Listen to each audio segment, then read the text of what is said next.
Welcome back to The Talk.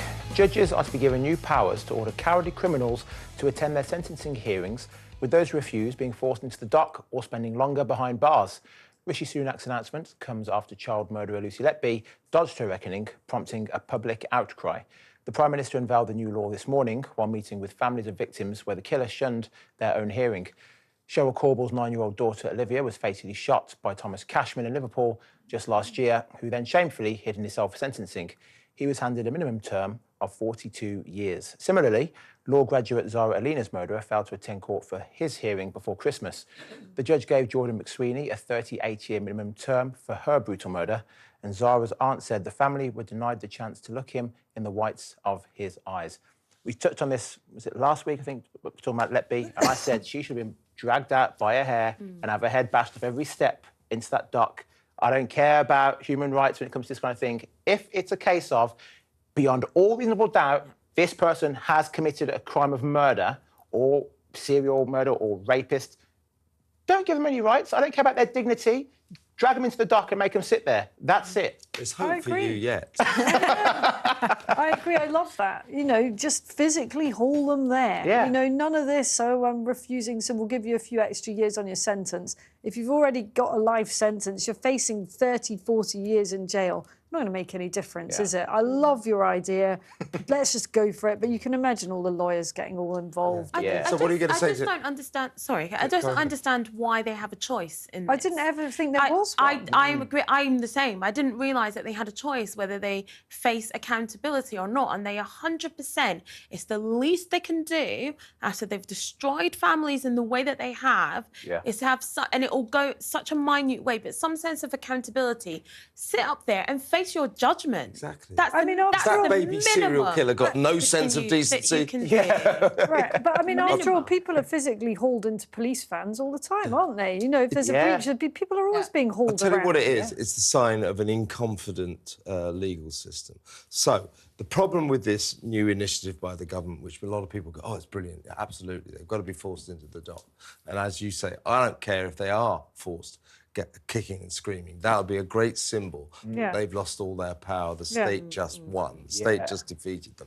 And if they have to be gagged and straight-jacketed, so be it. Now, the problem with this, and by the way, with Letby, people go, oh, what about the poor families if she shouted and screamed? Who were the people who were crying most for her to face her sentence? The relatives, the poor grieving relatives of those poor babies. So none of that nonsense. The problem here is that the caveat in this proposal by the government, which will ostensibly be popular with the people, is that judges will be able to demand that they face their sentences. Now, last week I had a long-running row with a series of barristers, always pretty lame-brainy, you know what? They're not the cleverest of people. And but the thing is, the legal profession are four square against this. Why? They hate this idea. Why? And half the people who have been saying, we can't drag them kicking and screaming into the dock, it's uncivilised, it's wrong, are judges.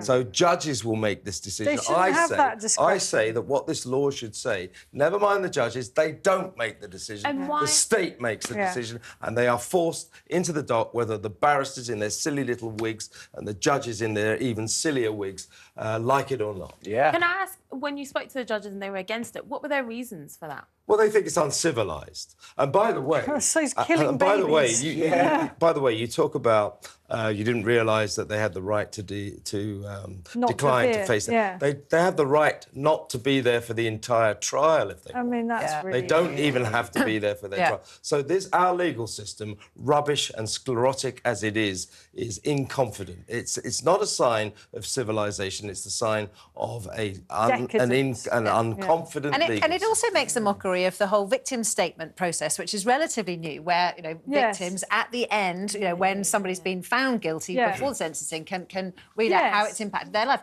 I remember, you know, Olivia Corbell's parents, you know, the mother, her victim statement was absolutely heartbreaking, and we all read it in our newspapers, and the killer wasn't there to see her deliver it.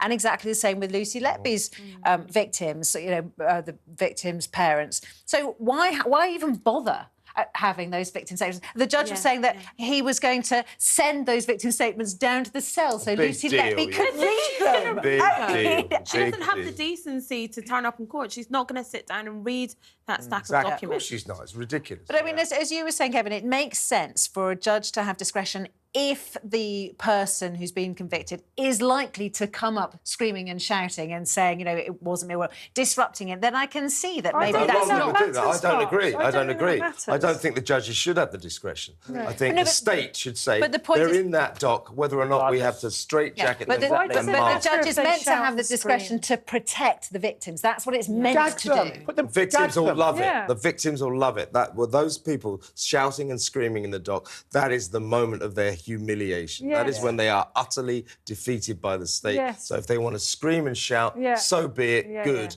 We win, you lose. I think the only way perhaps they shouldn't be in the dock is if the victim family says, we don't want to see them. If that ever happens. But, I'm not sure about they've surely that. seen them all the way through the trial. You can't give all power to the victims' No, family. definitely not. But, you know, there might be an exception where they'll say, you know what, we don't want to see them.